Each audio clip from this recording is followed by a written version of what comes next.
quelquefois de peur de frustrer les autres ou de les mettre mal à l'aise, nous pouvons faire des choses qui peuvent mettre en péril notre propre vie.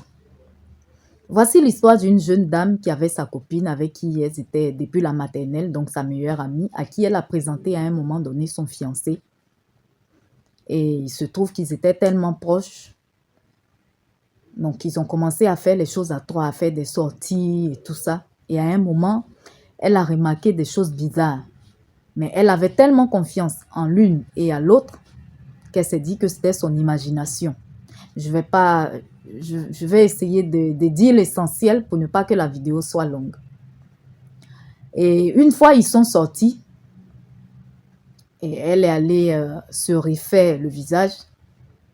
Donc, aller revoir son fond de teint. Et en revenant, sa bouteille qui était fermée, elle la trouve ouverte. Tu sais, quelquefois, quand Dieu est avec toi, on dit Dieu, tantôt il parle d'une manière, tantôt il parle d'une autre.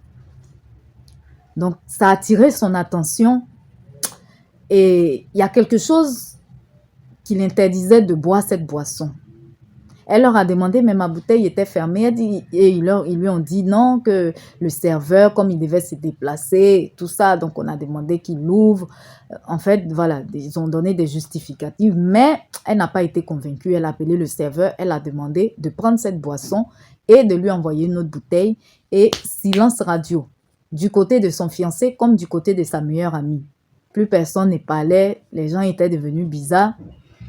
Jusqu'à ce que chacun rentre chez lui. Alors, lorsqu'ils sont rentrés, le fiancé qui appelle sa fiancée pour lui dire que c'est fini entre les deux à partir d'aujourd'hui parce que lui, il ne comprend pas que sa fiancée n'ait pas confiance en lui. Donc, c'est fini. Donc, toute triste, elle appelle sa copine pour lui expliquer. La copine aussi, qui la raboue, qui lui dit les mêmes choses, que non, elle n'est plus sa copine parce qu'elle voit qu'elle n'a pas confiance en elle, comme elle peut penser que elle peut l'empoisonner. Mais qui a parlé d'empoisonner? Elle a seulement dit qu'elle ne boit plus la boisson. Elle n'a pas le droit de décider de ce qu'elle boit ou bien de ce qu'elle ne boit pas. Bref, on continue.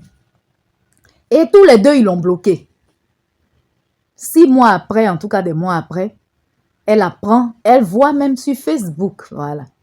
Facebook, le rapporteur, elle voit sur Facebook la dot de monsieur et madame, son ex-fiancé et son ex-copine, son ex-meilleure amie. La fille même, elle est enceinte, tout ça. Et elles avaient une amie, une amie en commun qui était aussi à cette dot, donc qui est venue lui expliquer après que elle-même, elle était à la dot, tout ça. Mais la manière dont elle voit les deux là, ils étaient même capables de la tuer. En même temps, son idée est répartie sur lorsqu'ils étaient dans le restaurant, de l'histoire de la bouteille ouverte. Elle sent que Dieu l'a protégée parce que quelquefois, nous-mêmes, on voit que Dieu nous délivre de certaines situations, mais elle a mal. Son cœur saigne.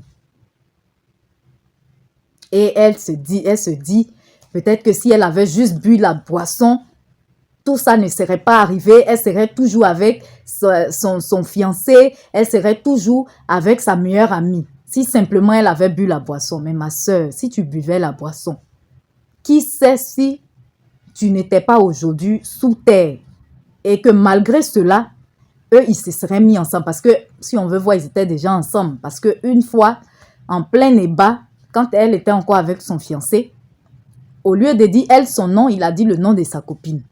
Mais tout ça, ça ne l'a pas interpellée. Hein. Elle ne s'est pas posé des questions. Elle s'est dit que c'était elle qui avait des imaginations et tout ça. Jusqu'à ce qu'on lui fasse un dessin du fait que les deux étaient vraiment ensemble. Donc, c'est ça. Aujourd'hui, elle regrette parce que elle se met en cause. Pourtant, tu vois très bien ce qu'ils t'ont fait. Et que ces personnes-là pouvaient être capables de mettre fin à ta vie. Mais parce que pour elle, l'amour, la relation qu'elle avait avec les deux était plus important certainement que sa propre vie. Elle regrette de n'avoir pas bu cette bouteille. Bon, et si tu la buvais que ça se terminait mal pour toi? Tu ne sais pas ce qui s'est passé. Ce qui a été mis dans la bouteille.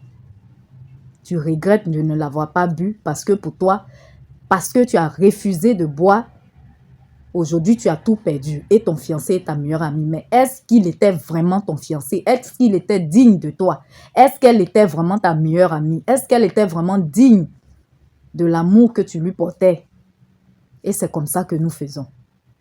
Pour éviter de mettre les gens mal à l'aise, on voit des situations qui sont un peu bizarres, qui sont un peu troubles. Notre cœur ne nous accompagne pas dans ce qu'on veut faire, mais on veut forcément faire ces choses-là de peur de frustrer l'autre. Alors que peut-être l'autre, il a un plan bien déterminé pour finir avec nous.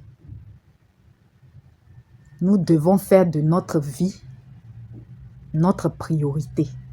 C'est vrai, on ne demande pas d'être désagréable avec les autres, mais lorsqu'il y va de ta vie, lorsque tu sens ta vie en danger,